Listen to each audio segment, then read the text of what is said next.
It was recognized by each of these three institutions that there was a gap in knowledge, a gap in communication, and variance in practice around the world about how this testing ought to be done. And we decided collectively as three organizations representing pathologists, specialists in molecular diagnostics, and specialists in the care of lung cancer patients, these three voices come together in order to make a consensus guideline.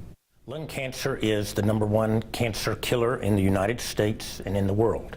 For the first time, we now have a therapy to offer to patients that can prolong their survival, that involves molecular targeted therapy, and therefore this promise of improved survival is something that is very exciting for the patients and their doctors, their families, and will hopefully have a big impact eventually on lung cancer itself. The key recommendations of the guidelines, there are many, but perhaps the most important ones for lung cancer patients are that all patients with advanced lung adenocarcinoma should be tested for EGFR and ALK abnormalities that would qualify them for EGFR or ALK inhibitor therapy, regardless of age, race, smoking history. So any oncologist should be able to provide this testing and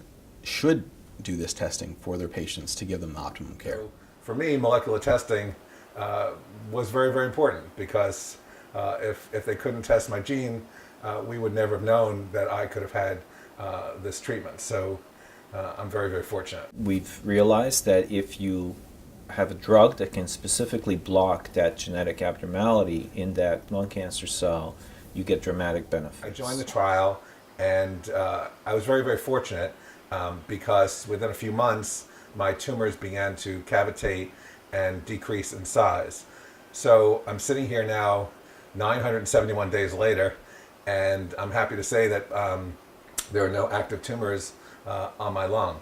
With the proper biomarker, I can tell a patient they have a 70 to 80% chance of responding to a treatment, rather than saying that they have a 1 in 10 chance of responding to that treatment. And for me personally, this new world of science is giving me the hope that I am going to have time to spend with my children and to create more memories and to watch them grow up. And this is hope I probably wouldn't have had 5 years ago. So I feel very fortunate that with molecular testing and these new treatments, that there is hope for myself to continue to enjoy life with my friends and my family.